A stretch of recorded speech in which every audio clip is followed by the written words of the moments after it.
Coming up next, pharmacies like CVS and Walgreens started giving out booster shots today to those with compromised immune systems. And immigrant crossings at the U.S.-Mexico border hits a record 2-decade high. Plus, the first day of class for many North Dakota public schools is quickly approaching, but hundreds of teaching positions remain open statewide. Valley News Live at 6 starts now. This is Valley News Live at 6. Good evening and thank you for joining us tonight. I am Nisha Taylor. Tonight, a 77-year-old man remains in critical condition after he was hit while walking by a pickup truck in Valley City. The accident happened just before 10 p.m. last night. Authorities say a 19-year-old female woman was heading east in her pickup near the 300 block of Main Street. The 77-year-old pedestrian was walking in a marked crosswalk when he was struck by the front bumper of the vehicle. The man was knocked to the ground and suffered serious injuries. Although the woman was unharmed in the collision, the pedestrian was taken by ambulance to a local hospital but was later airlifted to a hospital in Fargo for further treatment. The crash and possible charges for the 19-year-old remains under investigation. And take a good look at your screen. The Grand Forks Police Department need help locating these individuals. If you know their whereabouts, you are asked to contact GFPD at 701-787-8000. You can remain anonymous. Now, meanwhile, it was a sunny and hot day today, but it's expected to get even hotter heading into next week. Summer's here now with a look at the forecast. Summer?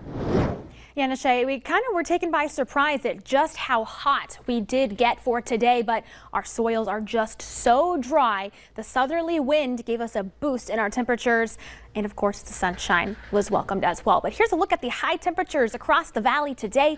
95 in Harvey, 96 in Jamestown, 91 in Grafton, 95 in Fargo, 90 in Thief River Falls, Monoman, Detroit Lakes, Fergus Falls, and Park Rapids, 91 in Bemidji. So quite a hot day, still quite hot. We've dropped 1 degree here in Fargo down to 94, still at 93 in Grand Forks, 90 in Thief River, Bemidji and Fergus Falls, 92 in Devil's Lake. Lots of sunshine across the region, as you can see as we take a look around. Just a few cumulus clouds starting to develop in some locations, and along with cumulus clouds, starting to see some thunderstorms develop. I'll let you know where they're headed coming up in just a few minutes, Nisha. All right, thank you so much, Summer. Today, a major earthquake reduced many buildings to rubble and caused several fatalities in southwestern Haiti. The 7.2 magnitude quake, which was followed by a series of aftershocks, struck about 100 miles west of the capital, Port-au-Prince. It said this earthquake was potentially bigger than the magnitude 7 earthquake that struck Haiti 11 years ago. Now, that quake killed tens of thousands, if not hundreds of thousands of people. And the steady climb of infections driven by the highly contagious Delta variant and the unvaccinated is putting a new strain on hospitals.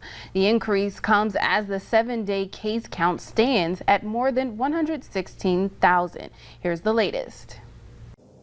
The FDA yesterday took a major precautionary step by allowing a third vaccine dose for people with compromised immune systems. They're all very worried about the Delta variant, but that may be the least of our problems if COVID-19 continues to circulate across the U.S.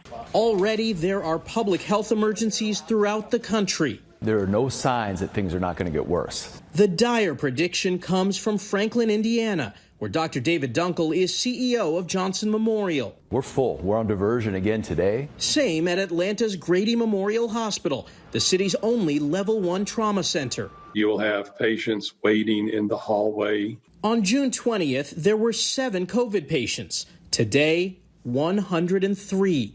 All ICU and emergency beds are full. It's more rapid than what we saw even in the sort of third wave of the winter of 2021. And in Louisiana, we need more hands.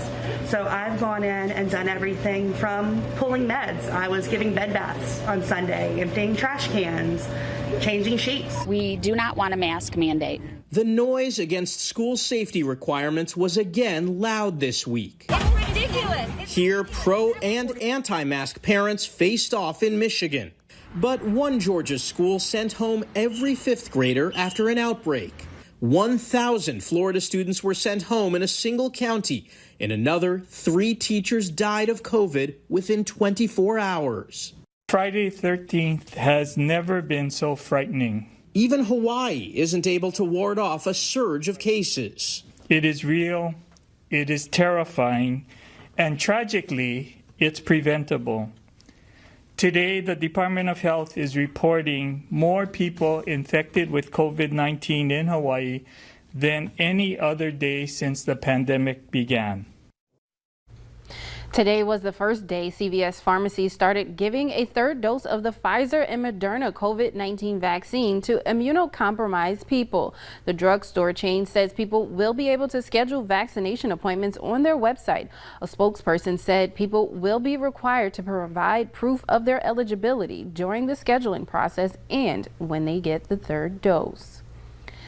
The head of Homeland Security admits the U.S. is facing a serious challenge at the southern border. An unprecedented number of migrants are illegally crossing the border and many are repeat offenders. Last month alone, over 200,000 apprehensions were made along the border during a time when numbers are historically low. Also, 27% of July crossings were made by those who tried and failed to cross within the last year. And a federal judge in Texas has ordered the Biden administration to reinstate a Trump-era border policy that required migrants to stay in Mexico until their U.S. immigration court date. President Joe Biden ended the policy known as Remain in Mexico when he took office earlier this year. In April, the states of Texas and Missouri sued the federal government. The states claimed reversing the policy led to a surge of migrants at the U.S.-Mexico border that inflicted costs on states. A judge ruled late Friday that the Biden administration failed to consider several critical factors, including the benefits of the Remain in Mexico policy before ending the program. North Dakota public schools are preparing for their students, but some schools are still looking for teachers, according to the Department of Public Instruction. There are 393 teacher openings statewide. For the 2021 school year, the data also showed an 8% shortage in agriculture education and a nearly 10% shortage in counselors. Also, DPI officials say there's a critical need in special education. There are currently 75 openings, which is down from last year. Part of that had to do with school finding qualified educators to fill this growing need.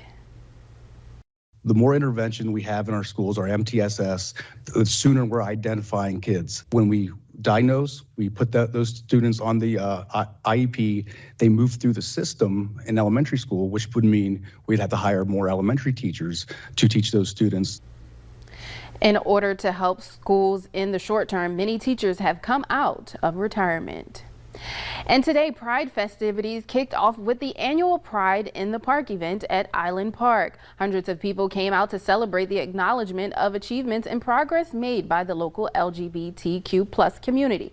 There were several food vendors, games, and performers, but the fun doesn't end there. A parade and celebration is scheduled for tomorrow afternoon. Later on Valley News Live at 6, as the Delta variant surges nationwide, mask sales are back on the rise. And it's been a hot afternoon, but we will quickly cool things off here in Fargo. Temperatures slipping into the 80s by the 10 o'clock hour, near 70 degrees. But we're in for another hot day tomorrow and potentially a few sprinkles. Stick around. Details are coming up next.